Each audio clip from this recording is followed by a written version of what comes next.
let's talk about social psychology. If you were to think about social psychology, it is quite broad in terms of what it covers. So, typically, a working definition of social psychology would include the scientific study of how we think, influence, and relate to one another. Now, when I say influence, it could be we're doing the influencing or we are being influenced by. And you'll see that in each of these sections, there are subcomponents as we go. So let's start with social thinking. So, if we were to talk about social thinking, the first piece that I would ask you to think about is how you view your behavior and how you view another person's behavior. And what we tend to see is that people view themselves differently than others. And let me show you what I mean. Imagine you are an employer, right? And you have the responsibility of hiring a new worker, and you send out an invitation for an interview, and someone has a 10 a.m. interview time, and you're waiting for them. 10 o'clock passes, they're still not there. 10:15 comes, they're still not there. 10:30 comes, they're still not there. Eventually, around 11 o'clock, they show up and they say they're ready for their interview. Moreover, when you see them, their shirt is stained and ripped, and they appear somewhat disheveled. My question to you is, are you going to hire that person? What what do you think? Would you hire that person? Nope. Probably not, right? And why wouldn't you hire them? What conclusions have you made about them?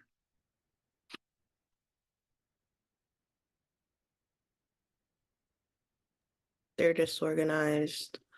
They're Um, disor- they're disorganized. Yusuf, what else? They're late They're and late. they're not presenting themselves correctly. They're late. They're not presenting themselves well. Jenna, They didn't put any thought really into making themselves look presentable, and they don't really care that much. so they don't really care. They're not putting thought or effort in. Gabriel, Yeah, they're lacking a professional, aesthetic. They should have expected to like, be, in some kind of like button down of some sort.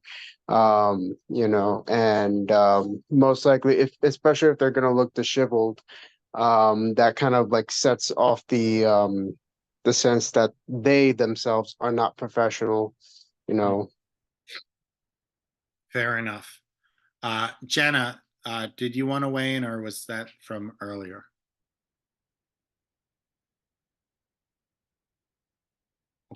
Okay, I guess it was from earlier. Sorry, that was an accident. No problem. Is there anyone who would hire the person?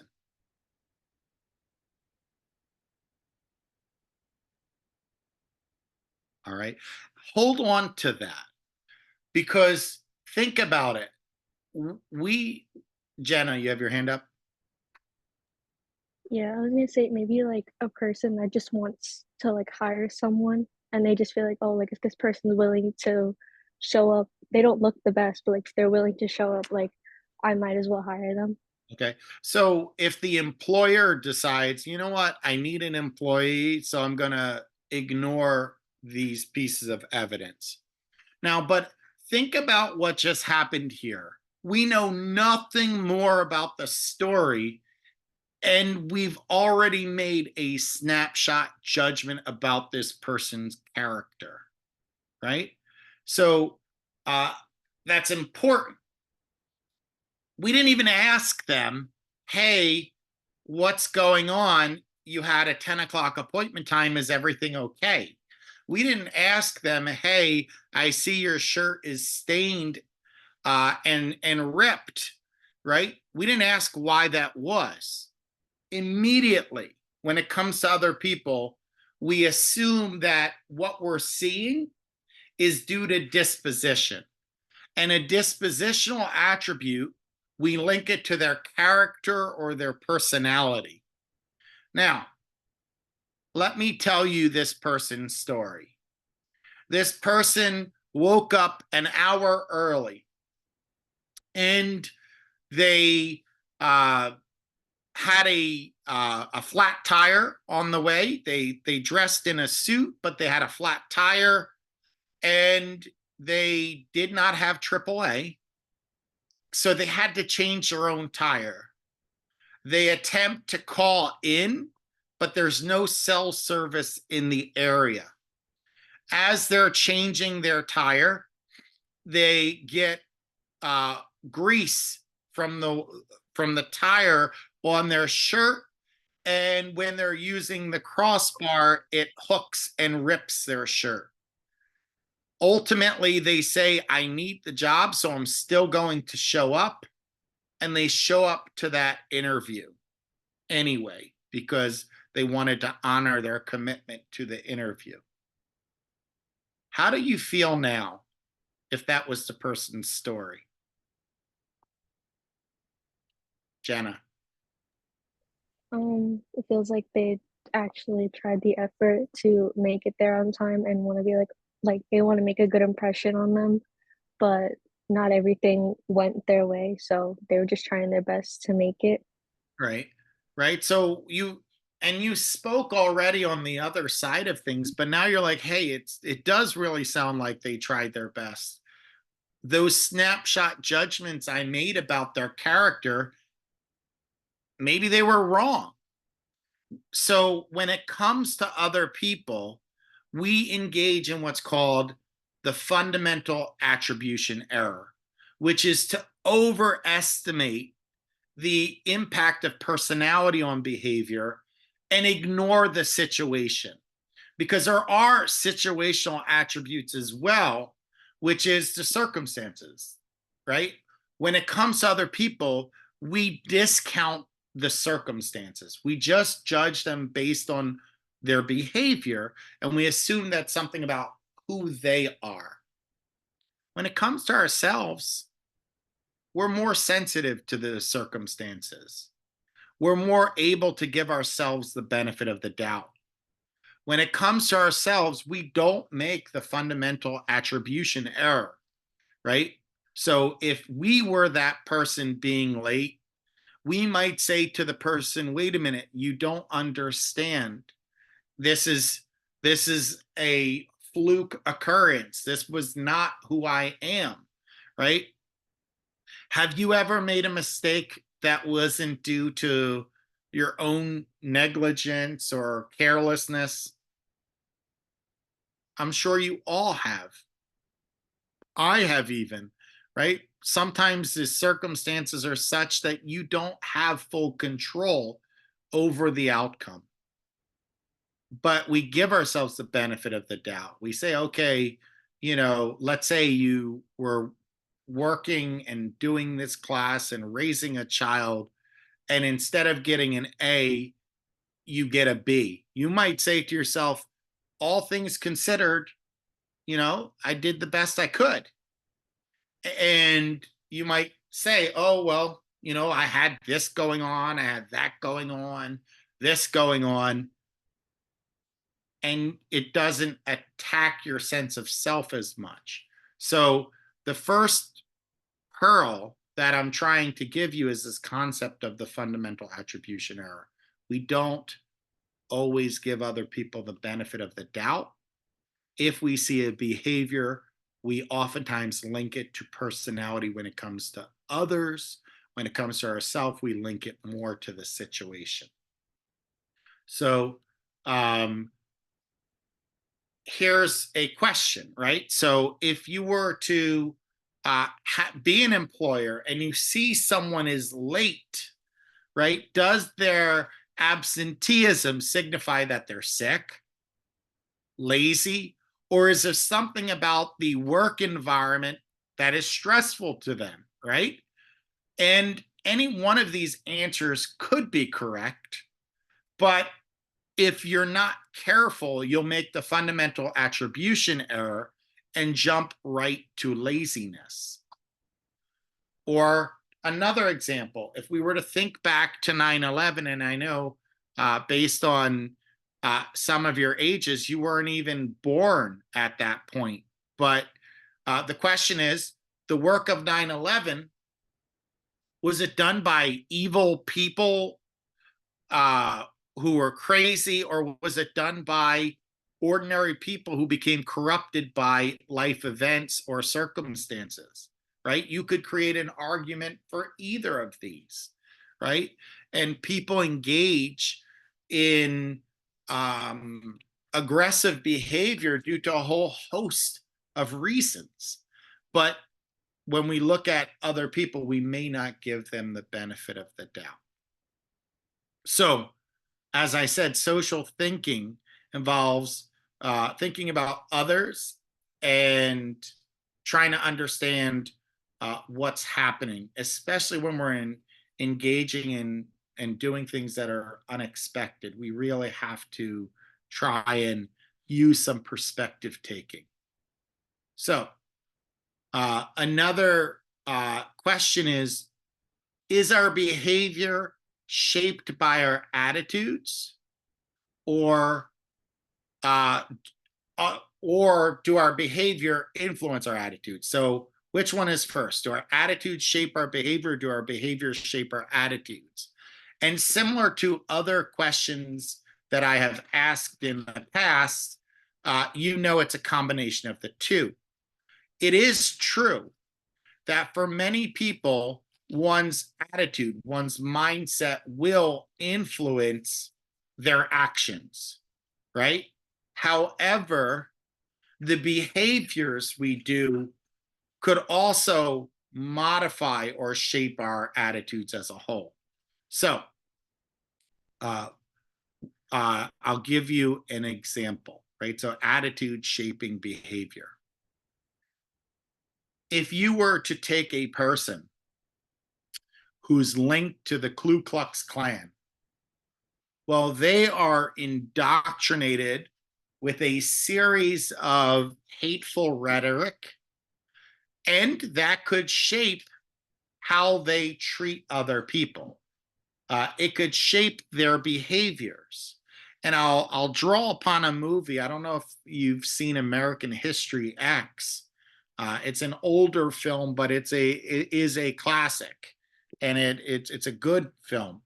But it starts with a neo-Nazi who sees a person who appears to be breaking into their car, and they because the person breaking into their car is an ethnic minority, they interpret it as some kind of reason to be aggressive to them. So they wind up fighting that person and stomping them and causing serious bodily harm to that person, to the point where the person who was this neo-Nazi winds up getting arrested. So at this point in the movie, you can see one's worldview or one's attitude does shape how we relate or interact with others. It does shape our behavior. But something happens while this person is in jail. There is a fight, and this neo-Nazi starts to get jumped. And he actually gets jumped by other Aryan brothers, so to speak. And he thought these were his people. He thought these are the people who are looking after him. And it was an African American gentleman who comes to his rescue. And that behavior of this African American coming to his rescue changed his whole worldview on African Americans. So notice how his ideology or attitudes influence his going to jail because it influences behavior, but the behaviors of others can also shape our mindset. Now, the truth is our own behaviors can shape who we are as well, because if we're doing a behavior, we also become connected to whatever behavior we're doing. So in reality, it's actually both ways. And I'm going to talk about the foot in the door phenomenon now, and I'll separate out the prison experiment, the role-playing experiment, and talk about the Zimbardo experiment shortly. But when we talk about the foot in the door phenomenon, here's how it works. If you ask a person for something small and they agree, they are going to become more attached to you and what they did for you, which means that you can come back later and ask for a larger request, and that person is more likely to say yes. So saying yes to something small could lead to saying yes to something bigger, right? And that happens. That happens all the time where it's like, oh, let's take a child. Oh, can I just stay up 15 more minutes? I'm in the middle of a game. So the parent says yes. And then the next day, the kid says, can I stay up for 30 minutes beyond what it was? Well, the parents are going to be more likely to say yes. So saying yes to something smaller leads to saying yes to something bigger. There is the opposite, something called the door in the face effect. And the door in the face effect is used by fundraisers.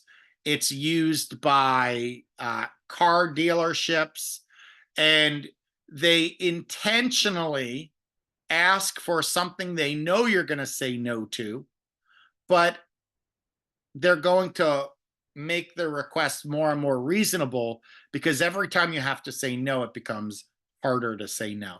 So these are all different ways that people kind of shape your behavior. So let me see if I could, I'd like to role play. Can I get a volunteer to role play with me? I promise it won't be awkward. Okay, so Shannon, you raised your hand. So for this demonstration, I'd like you to imagine that I am calling you from a nonprofit which is dedicated to saving the whales. So here I am, bring, bring, I'm calling you. So if you could unmute and imagine you answered the phone. Hello. Hi, this is Dr. Kaplan from SaveTheWhales.org. How are you doing today? I'm well, thank you. And yourself? I'm doing well. Thank you for your time. I'm calling because there is a serious crisis with whale deaths on the northeast of the United States, and it is causing significant damage to many industries. So we are working with a program to save the whales. And this program is going to cost about $8 billion. And we're hoping to count on people like you. So we were wondering if maybe we could count on you for $1,000 donation today. I unfortunately do not have $1,000 today. Okay, I appreciate that. I don't know if you could do it. We could easily take a credit card and do it over 12 easy installments. I don't believe in payment plans or credit cards. I'm sorry. No problem. Now, when we're dealing with this crisis, did you know that there are wind farms that are causing damages to whales? So we're also going to be creating barriers that keep the whales offshore, keep the whales off of these wind farms. So if not $1,000, how about 250? Can we count on you for 250? 250 is still a little steep for me, unfortunately, Dr. Kaplan. No problem. Uh, well, what can we count on you for? I got $1.50 that I can put towards your Perfect. I appreciate it. You know, we saved the whales in thousands and in dollars, so we'll take whatever is okay with you. So let me take that. Will you be doing this with a Visa or MasterCard? Would it be possible for me to send in my donation? I don't like giving my card information over the phone. No problem. So we'll mail you out our information, and we're really grateful for your support. Absolutely. Now, thank you for doing the demo, but didn't it feel awkward every time I asked you for money? Yes. And then notice how I started really high, knowing you're going to say no to that. And I had a backup response to keep you on the phone line. Because if I could keep you on the phone line and keep you having to say no, it's going to get harder and harder.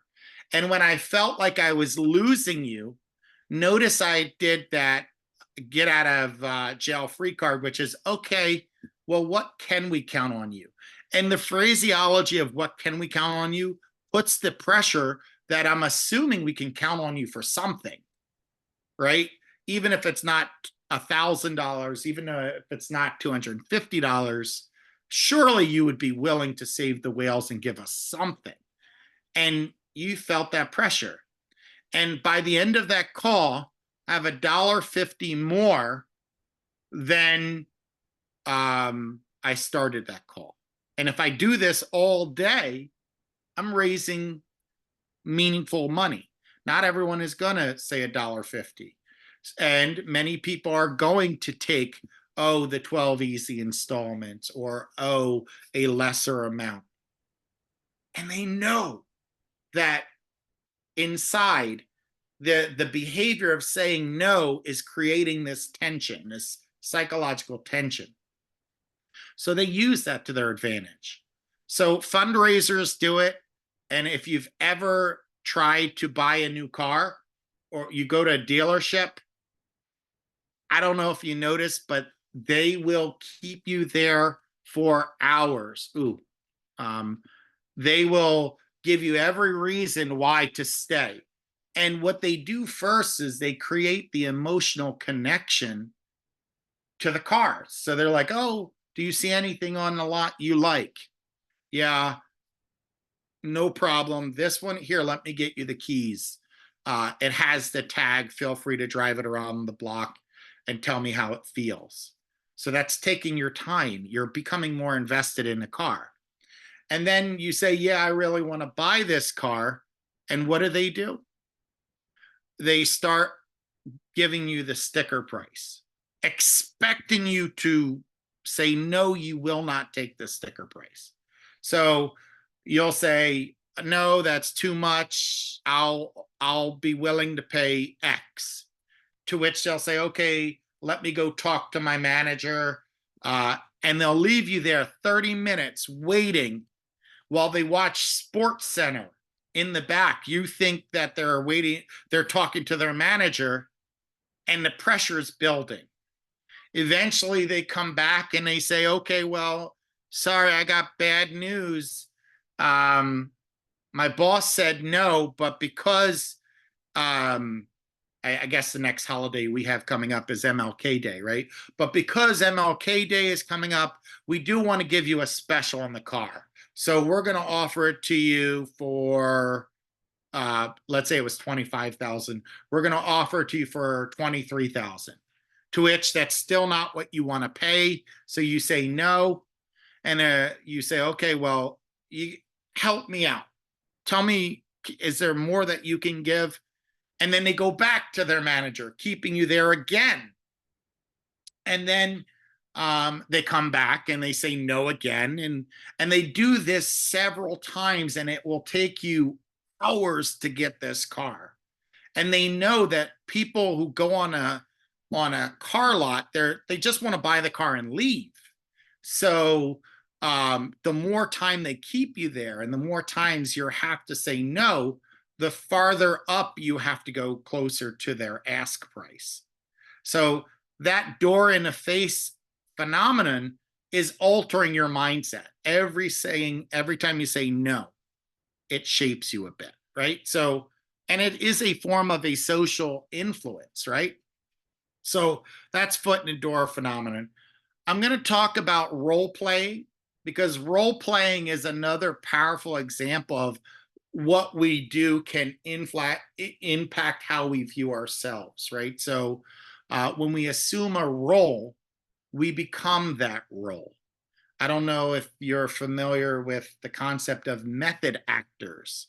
So if Heath Ledger, may rest in peace, when he was doing the Joker, everything in his life was the Joker. He became the Joker in his personal life so that he could be in character at all times. But it affected how he viewed himself, right? And some people say perhaps that led to some darker themes in his own life, right? So, the roles we play can ultimately become who we are. So our attitudes can be shaped by our behavior. I'm gonna talk about the Zimbardo prison experiment as its own video. So let me stop here, and you'll see what I mean in the next piece.